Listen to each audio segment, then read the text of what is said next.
लगभग पिछले 1 महीने से धूप नहीं हो रही है, सर्दी बहुत अधिक बढ़ गई है।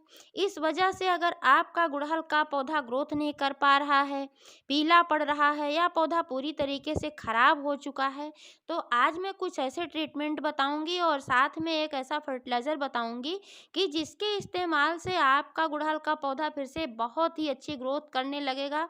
उसमें बहुत सारे शूट्स निकलना स्टार्ट हो जाएँगे और आने वाले समय में वह फूलों से भरा रहेगा, कलियाँ वगैरह नहीं गिरेंगी। तो दोस्तों वीडियो पर अंत तक बने रहें, बिना स्किप किए पूरा देखें ताकि संपूर्ण जानकारी मिल सके, क्योंकि आधी अधूरी जानकारी जब मिलती है तो आपको कोई फ़ायदा नहीं पहुंच पाता है। तो आप लोग सोचते हैं कि जानकारी सही नहीं थी, और जानकारी अगर पसंद आए तो लाइक करें, शेयर करें, और चैनल को भी तक सब्सक्राइब नहीं किया है तो प्लीज़ चैनल को भी सब्सक्राइब करके बेल आइकन को प्रेस कर दें ताकि सारे अपडेट्स आपको मिलते रहें। नमस्कार दोस्तों, स्वागत है मेरे YouTube channel gardening with Poonam में। दोस्तों ऐसे बहुत से पौधे होते हैं जो सर्दियों में पूरी तरीके से डोरमेट हो जाते हैं, यानी कि वो सुप्तावस्था में पूरी तरीके से चले जाते हैं, और ऐसे समय में उन पे फर्टिलाइज़र वगैरह नहीं डालना चाहिए। लेकिन गुड़हल एक ऐसा पौधा है कि यह पूरी तरीके से डोरमेट नहीं होता है। सर्दियों में भी इसमें फ्लावरिंग होती है, अगर ठीक तरीके से इसकी देखभाल होती है तो सर्दियों में भी इसकी बहुत ही अच्छी ग्रोथ होती है।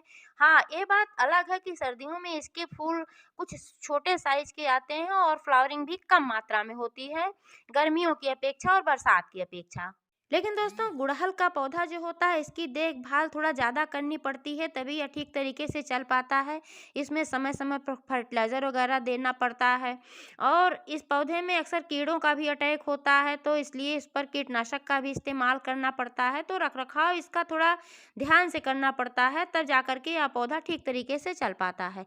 आप जो है मेरा पौधा देख पा रहे हैं, यह पौधा भी लगभग 1 महीना पहले लगभग पीला हो गया था। थोड़ा पीला हुआ था, इसके पत्ते जो थे पीले हो गए थे काफ़ी, क्योंकि यह पौधा काफ़ी बड़ा हो गया था। जबकि यह एक बाल्टी में लगा हुआ है, इसके बावजूद यह पौधा लगभग 7 फीट ऊँचा हो गया था, जिसकी वजह से इसमें ये परेशानी आ रही थी कि ये ऊपर तक इस पौधे में जो पोषक तत्व होते थे मिट्टी में वो पहुँच ही नहीं पाते थे। क्योंकि ज़मीन की बात दोस्तों अलग होती है, ज़मीन में जो पौधे लगे हुए होते हैं तो ज़मीन में जड़ों को फैलने का ज़्यादा स्पेस मिलता है, तो वहाँ ठीक तरीके से पौधे चलते हैं, और न्यूट्रिएंट्स माइक्रो न्यूट्रिएंट्स भी ज़मीन में जो मिल जाता है वो गमले में कभी नहीं मिल पाता है, क्योंकि गमले में जो भी हम पोषक तत्व डालते हैं वो सीमित मात्रा में होते हैं। इसलिए गमले में लगे हुए गुड़हल के पौधे की देखभाल अधिक करनी पड़ती है। तो इसके पीछे ये कारण था, एक तो पौधा काफ़ी लंबा हो गया था, और जब पौधा ज़्यादा ऊंचा हो जाता है तो फिर उसमें फिर नई ग्रोथ भी नहीं हो पाती है। इसलिए पौधे की कटाई छटाई करना बहुत ही आवश्यक हो जाता है। लेकिन दोस्तों अक्सर पौधे की प्रूनिंग करना चाहिए वसंत ऋतु में या फिर बरसात के सीजन में। लेकिन अगर आपके पौधे में किसी प्रकार की कोई समस्या आ रही है तो आप किसी भी मौसम में इसकी कटाई छटाई कर सकते हैं। लेकिन वही देखभाल तो करनी होगी, उसमें फर्टिलाइज़र वगैरह ठीक तरीके से होने चाहिए, धूप भी अच्छी तरीके से लगनी चाहिए। अगर धूप नहीं हो रही है तो बात अलग है, लेकिन जब धूप हो रही है तो आप पौधा ऐसी जगह पर रखें जहाँ पर 5 से 6 घंटे की धूप आती हो। मेरे पौधे में एक समस्या ये भी हुई थी, जो इसके पत्ते थोड़े पीले हो गए थे, क्योंकि थोड़ी-सी लापरवाही हो गई थी मेरी व्यस्तता की वजह से। मैंने इस पौधे को वहाँ से हटाया नहीं था जहाँ पर मैंने गर्मियों में रखा था। गर्मियों में धूप जिस जगह पर आती है सूर्यदेव की उल्टी दिशा होने के कारण फिर सर्दियों में उस जगह पर धूप नहीं आती है। तो इस पौधे पर धूप भी नहीं लग रही थी, जबकि उधर धूप हो रही थी जब इसके पत्ते पीले हुए थे, और पानी भी मैं नहीं डाल पाई थी। यही कारण था, यही 3 कारण थे इसके जो कि ये पौधा पीला हुआ था। तो लगभग 1 महीने पहले मैंने इसकी कटाई-छटाई कर दिया था। मैंने इसकी हार्ड प्रूनिंग कर दिया था, इसमें सभी ब्रांचेस कट करके हटा दिया था। अगर आप पुराने व्यूअर्स हैं तो आपने देखा होगा, मैंने इसका वीडियो अपने चैनल पर डाल रखा है, जब मैंने इसकी कटाई-छटाई किया था। और आज आप देख पा रहे हैं कि इसमें कितना बढ़िया फुटाव हुआ है, इसमें कितने ढेर सारे शूट्स निकल कर आए हैं, और यह पौधा कितना घना होने वाला है। आने वाले समय में इसमें बहुत ही अच्छी फ्लावरिंग होने वाली है। क्योंकि दोस्तों यही फर्टिलाइज़र मैंने डाला था जब मैंने इसकी कटाई-छटाई किया था, और जो है जो फर्टिलाइज़र आज मैं डालने वाली हूँ, तो वह फर्टिलाइज़र जो मैंने डाला था इसको 1 महीने में 1 बार ज़रूर डालना चाहिए।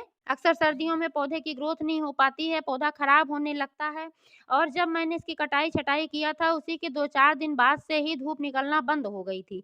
लेकिन आप देख पा रहे हैं कि बिना धूप के भी इसकी कितनी अच्छी ग्रोथ हुई है। इसका कारण यही है कि मैंने इसमें एक बहुत ही अच्छी खाद डाला था। जो खाद मैंने इसमें डाला था वह गर्म तासीर की खाद थी। पौधों को सर्दी से बचाने के लिए सर्दियों में गर्म तासीर की ही खाद डालना चाहिए।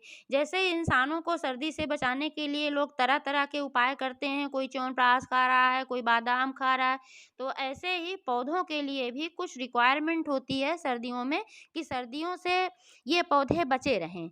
एक ही तरीके की खाद हमेशा नहीं डाली जाती है। तो दोस्तों जो खाद मैंने इसमें डाला था इसकी वजह से मिट्टी में गर्माहट थी और पौधे में भी गर्माहट थी और यही कारण है कि इसमें इतनी अच्छी मात्रा में नए-नए शूट्स निकले हुए हैं। अगर मैं कटाई-छटाई ना करती तो जितनी ब्रांचेस थी उतनी की उतनी ही रह जाती और फिर वो पौधा हरा-भरा भी ठीक तरीके से नहीं हो पाता और जब नए-नए शूट्स निकलते हैं तो उसमें कलियाँ भी ज़्यादा मात्रा में बनती हैं और फ्लावरिंग भी अच्छी मात्रा में होती है।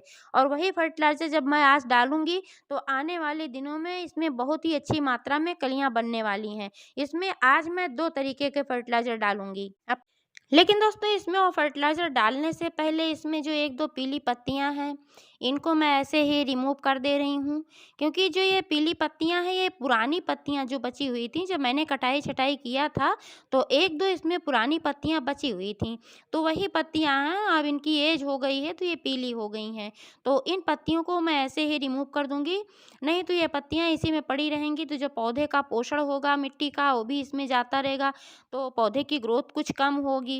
और ये पत्तियाँ झड़ेंगी नीचे यहाँ जैसे यहाँ पर 2-1 पत्तियाँ झड़ी हुई हैं, तो यहाँ पर रहेंगी गमले में ऐसे ही तो फंगस वगैरह लगने का डर रहता है, तो इसलिए इन पत्तियों को ऐसे ही रिमूव कर लेना है। और अगर आपका पौधा पीला पड़ गया है, खराब हो गया है, तो अब सही समय है आप अपने पौधे की कटाई-छटाई कर सकते हैं। लेकिन अगर आपका पौधा पीला नहीं पड़ा है, हरा-भरा है, तब आप अभी 1 महीने के बाद फिर से इसकी हार्ड प्रूनिंग करेंगे तो फिर इसमें फिर से नई ग्रोथ होगी और बहुत ही बढ़िया इसमें तब फ्लावरिंग होगी आपके पौधे में। चूँकि मेरे पौधे की कटाई-छटाई हो चुकी है तो मैं अभी इसकी कटाई-छटाई फिर दोबारा करने वाली नहीं हूँ इतनी जल्दी, क्योंकि अभी इसको बढ़ने में थोड़ा टाइम लगेगा। बार-बार बहुत ज़्यादा कटाई-छटाई नहीं करना चाहिए, क्योंकि बहुत जल्दी-जल्दी कटाई-छटाई करने से भी पौधा खराब हो जाता है, क्योंकि हमेशा वो बढ़ने में ही अपना ज़्यादा समय खर्च करता रहता है, तो फिर कलियाँ कैसे बना पाएगा।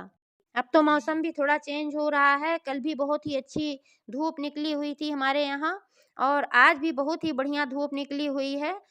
तो दोस्तों अगर ऐसी ही धूप निकलती रही तो पौधों की ग्रोथ बहुत ही अच्छी होने वाली है।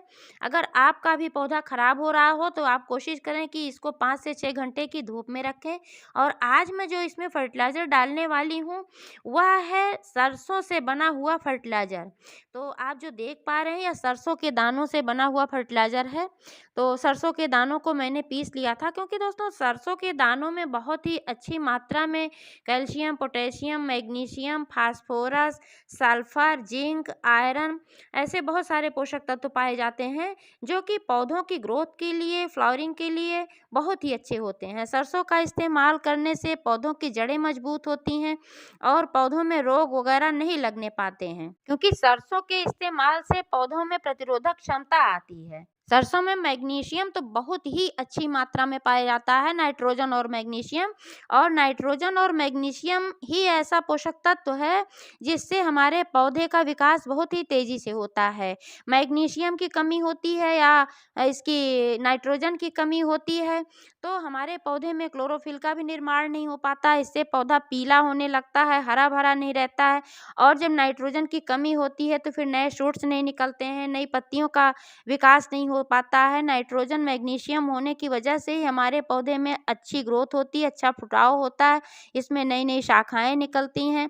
और जब जितनी ढेर सारी इसमें शाखाएं होंगी तो फिर इतनी ही मात्रा में इसमें कलियां भी बनेंगी, क्योंकि इसमें फास्फोरस वगैरह भी अच्छी मात्रा में पाया जाता है और पोटेशियम भी बहुत ही बढ़िया मात्रा में पाया जाता है। तो जब nitrogen, potassium, phosphorus, calcium, magnesium, sulphur ये सारी चीज़ें हमारे पौधों में मौजूद होंगी तो पौधों का विकास भी अच्छे से होगा और इसमें कलियाँ भी बनेंगी, कलियाँ गिरने की भी समस्या नहीं होगी और फ्लावरिंग भी अच्छी होगी, जो फूल खिलेंगे उनका साइज़ भी बढ़िया आएगा। क्योंकि दोस्तों नाइट्रोजन जो होता है इसको अब्ज़ॉर्ब होने में थोड़ा टाइम लगता है, धीरे-धीरे अब्ज़ॉर्ब होता है। तो इसलिए इसका इस्तेमाल 1 महीने के अंदर नहीं करना चाहिए। अगर एक बार आपने इसका इस्तेमाल किया है, तो अगली बार इस्तेमाल करने के लिए 1 महीने का इंतज़ार करना चाहिए। बहुत जल्दी नहीं करना चाहिए कि आपने अभी डाला और 2-4 दिनों में आपके पौधे की ग्रोथ नहीं हुई, तो आपने सोचा कि लाओ इसको दोबारा डाल देते हैं। नहीं, दोबारा इतनी जल्दी नहीं डालना चाहिए, क्योंकि जब उसमें दोबारा डाल देंगे तो मात्रा अधिक हो जाएगी, तो फिर पौधा खराब हो जाता है। जब नाइट्रोजन की अधिक मात्रा हो जाती है, किसी भी चीज़ की अधिक मात्रा हो जाती है, तो पौधा खराब होने लगता है। कहा गया है कि अति सर्वत्र वर्जेत, तो अति किसी भी चीज़ की बुरी होती है। तो दोस्तों इसलिए कोई भी फर्टिलाइज़र डालते समय मात्रा और टाइमिंग का विशेष ध्यान रखें कि कितने दिनों बाद डालना है और कितनी मात्रा में डालना है। किसी भी फर्टिलाइज़र को आप अपने कंटेनर के अनुसार ही डालें। अगर आपका गमला 12 इंच का है, तब अगर आप सरसों के दानों का इस्तेमाल कर रहे हैं, तो ज़्यादा से ज़्यादा आप 2-3 चम्मच सरसों के दानों का इस्तेमाल करें। लेकिन अगर बड़ा है तो आप 1 मुट्ठी सरसों के दानों का इस्तेमाल करें, क्योंकि बहुत कम मात्रा में करने पर भी कोई लाभ नहीं मिलता है। आप देख पा रहे हैं कि मेरा ये गुड़हल का पौधा जो है, मैंने इसको एक प्लास्टिक के बकेट में लगाकर रखा हुआ है। तो यह 20 लीटर की बकेट है। तो इसमें मैं 1 मुट्ठी से थोड़ा ज़्यादा ही मैंने लिया हुआ था और इसको मैंने पीस लिया है, क्योंकि पीस कर ही इसका इस्तेमाल करना चाहिए। तो अभी मेरे पौधे में जो गमले की मिट्टी है, तो इसमें नमी बहुत ही अच्छी मात्रा में है, इसलिए इसमें मैं इसका सूखा ही इस्तेमाल करूँगी। अगर इसमें ड्राइनेस ज़्यादा होती, जैसे गर्मियों के सीज़न में अगर इसका इस्तेमाल करना है, तो इन दानों को पीस करके 1 लीटर पानी में डालकर 2 दिन के लिए आप छोड़ देंगे, तो बहुत ही बढ़िया फर्टिलाइज़र बनकर तैयार होगा और भी अच्छा काम करेगा। लेकिन अगर मैं इसमें इसको ड्राई डालूँगी तो भी अच्छा काम करेगा, थोड़ा-सा अब्ज़ॉर्ब होने में थोड़ा टाइम लगेगा। तो इसका इस्तेमाल करने से पहले मिट्टी की गुड़ाई खूब ठीक तरीके से कर लेना है, जो कि मैंने कल ही करके रखा हुआ था। आप देख पा रहे हैं मिट्टी कितनी बढ़िया लूज़ है और भुरभुरी है। अब इस मिट्टी को मैं ऊपर से ऐसे ही निकाल लेती हूँ, क्योंकि ऊपर से जब मैं मिट्टी निकाल लूँगी और इस फर्टिलाइज़र को तब मैं डालूँगी, तो फिर ये नीचे रहेगा और डिकम्पोज़्ड होगा और बढ़िया से पौधे में अब्ज़ॉर्ब होगा। तो इसलिए आप देख पा रहे हैं कि मैंने यहाँ से लगभग इसमें मैंने 4 इंच मिट्टी निकाला हुआ है, क्योंकि गमला बड़ा है तो 4-5 इंच मिट्टी इसमें से निकालना ज़रूरी है। अगर गमला छोटा है तो 2 इंच मिट्टी निकाल लेंगे, तब भी आपका काम चलेगा। तो मैंने 4-5 इंच गहराई तक इससे मिट्टी निकाल लिया है और अब मैं यही फर्टिलाइज़र का इस्तेमाल करने वाली हूँ। और नीचे आप देख पा रहे हैं कि मिट्टी में पूरी तरीके से नमी है, यहाँ कोई पानी की आवश्यकता नहीं है, मिट्टी पूरी नम है, इसलिए आज मैं इसमें पानी नहीं डालने वाली हूँ दोस्तों। तो आज मैं इसमें जो मैंने कहा था कि मैं 2 फर्टिलाइज़र का इस्तेमाल करूँगी, तो जो मैं दूसरा फर्टिलाइज़र इसमें डालूँगी, वही मैं वो लिक्विड फर्टिलाइज़र है तो वही मैं डालूँगी, इसको थोड़ा-सा डाइल्यूट करके, और अलग से इसमें पानी नहीं डालूँगी, क्योंकि जब भी कोई फर्टिलाइज़र डाला जाता है तो पानी डालना आवश्यक होता है, तभी वो उसमें डिकम्पोज़्ड होता है और पौधे को फ़ायदा पहुँचाता है। लेकिन मिट्टी जब ड्राई ज़्यादा नहीं है तो इसमें मैं पानी नहीं डालूँगी, पानी की जगह पर मैं वही लिक्विड फर्टिलाइज़र डालूँगी। तो इसको इस तरीके से मैंने डाल करके इसमें ऐसे ही फैला दिया है और ऊपर से जो मिट्टी मैंने निकाला हुआ था, इस ऐसे ही इस मिट्टी को ऐसे ही डाल देना है। और अब आप देख पा रहे हैं कि मैंने जितनी मिट्टी निकाली थी, सारी मिट्टी ऊपर से मैंने ऐसे डाल दिया है। अब ये जो फर्टिलाइज़र था वो नीचे है। अब इसमें पानी डालने के बाद ये नीचे डिकम्पोज़्ड होगा और फिर ये पौधे में अपना पोषण पहुँचाता रहेगा धीरे-धीरे, जैसे-जैसे डिकम्पोज़्ड होता रहेगा। और दूसरा फर्टिलाइज़र है दोस्तों, ये प्याज़ के छिलकों से बना हुआ फर्टिलाइज़र है। प्याज़ के छिलकों में भी बहुत ही अच्छी मात्रा में नाइट्रोजन, पोटेशियम, आयरन, फास्फोरस बहुत ही अच्छी मात्रा में पाया जाता है और भी बहुत सारे पोषक तत्व पाए जाते हैं। तो इसके इस्तेमाल से पौधे में बहुत ही अच्छी फ्लावरिंग भी होती है और पौधे की ग्रोथ भी बहुत ही अच्छी होती है। तो इसको मैंने 2-3 दिन पहले ऐसे ही पानी में भिगो करके रखा था और आप देख पा रहे हैं कि अब इस पानी में इसके बहुत सारे पोषक तत्व जो हैं उतर कर आ गए हैं और ये थोड़ा-सा गल भी गए हैं छिलके। तो अब इन छिलकों को मैं इसमें से निकाल दे रही हूँ। तो इन छिलकों को भी मैं फेंकने वाली नहीं हूँ दोस्तों। आप देख पा रहे हैं यहाँ कि मैं यहाँ पर मैं बना रही हूँ कंपोस्ट खाद। यहाँ सब्जियों के छिलकों से और थोड़ा-सा ऊपर से मैंने इसमें गोबर भी डाल रखा है।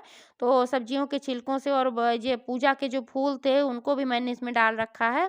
तो लगभग ये बनकर तैयार हो गया है। तो इसी में मैं इन छिलकों को भी डाल दे रही हूँ। और अब यह जो पानी इसका बचा हुआ आप देख पा रहे हैं, इस कंटेनर में आधा है, तो आधा है तो इसमें मैं अभी सादा पानी और मिला करके इसको पूरा भर लूँगी, जिससे कि ये थोड़ा डाइल्यूट हो जाए, क्योंकि मैंने इसमें ऑलरेडी एक फर्टिलाइज़र डाल रखा है और इसको भी अगर मैं पूरा का पूरा ऐसे ही डाल दूँगी तो मात्रा अधिक हो जाएगी, जो कि अभी मैंने बताया कि किसी भी चीज़ की मात्रा अच्छी नहीं होती है, तो इसलिए इसको डाइल्यूट करना आवश्यक है। तो आप देख पा रहे हैं कि इसमें मैंने पानी डाल दिया है और अब ये पूरा ऊपर तक हो गया है, आधा इसमें जो फर्टिलाइज़र था और आधा मैंने इसमें पानी डाल दिया है और इसी का मैं इस्तेमाल इसमें करने वाली हूँ। तो इसको मैं ऐसे ही डाल दे रही हूँ उसमें और थोड़ा-सा ये देख पा रहे हैं कि जो ये बचा हुआ है, तो इसको मैं दूसरे पौधे में डाल दूँगी, क्योंकि बहुत ज़्यादा डालूँगी तो इसमें पानी की भी मात्रा ज़्यादा हो जाएगी और फर्टिलाइज़र की भी ज़्यादा हो जाएगी। तो इसलिए इसमें मैंने थोड़ा-सा बचा रखा है और दूसरे पौधे में इसका इस्तेमाल मैं कर लूँगी। वैसे तो दोस्तों आप देख पा रहे हैं कि मेरा गुड़हल का पौधा पूरी तरीके से स्वस्थ है, इसमें किसी प्रकार के कीड़े का अटैक नहीं हुआ है, क्योंकि मैं देखभाल करती रहती हूँ। लेकिन मैं देख पा रही हूँ कि एक पत्ती में हल्का-सा कुछ काला इस तरीके से माइट्स जैसे दिख रहे हैं, इसमें 1-2 बहुत ज़्यादा नहीं है और सारी पत्तियाँ आप देख पा रहे हैं कि एकदम स्वस्थ हैं। बस एक पत्ती में कुछ इस तरीके से माइट्स जैसे मुझे दिख रहे हैं। तो ऐसे ही बारीकी से अगर निरीक्षण करते रहेंगे तो ऐसे थोड़ा-सा भी कहीं होगा तो आपको भी दिख जाएगा और जब थोड़ा-सा रहता है तो उसको हटाने में बहुत ही आसानी होती है। इस पत्ती को मैं ऐसे ही रिमूव कर दे रही हूँ। इसके बावजूद मैं इस पे एक कीटनाशक का भी इस्तेमाल करने वाली हूँ, जो कि होममेड है। तो दोस्तों इस पर मैं साबुन के घोल का इस्तेमाल करने वाली हूँ। साबुन यानी कि वॉशिंग पाउडर मैंने लिया हुआ है। आप देख पा रहे हैं कि 1 लीटर पानी है और 1 लीटर पानी में मैंने लिया हुआ है यहाँ पर 1 चम्मच सर्फ एक्सेल का वॉशिंग पाउडर। तो आपके पास जो भी वॉशिंग पाउडर हो आप उसका इस्तेमाल कर सकते हैं और अगर ज़्यादा मात्रा में कीड़े लगे हुए हैं तो आप इसमें बेकिंग सोडा का भी इस्तेमाल कर सकते हैं। चूँकि अभी मेरे पौधे में किसी भी प्रकार का कोई कीड़ा नहीं नज़र आ रहा है, सिर्फ़ एक पत्ती में थोड़ा-सा था, उसको भी मैंने रिमूव कर दिया है।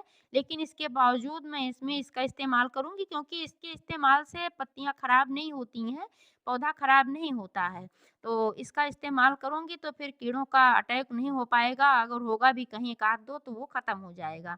नहीं तो बढ़ते-बढ़ते जब ज़्यादा हो जाता है तो फिर कोई कीटनाशक जल्दी काम नहीं करता है, कई बार उसको दोहराना पड़ता है।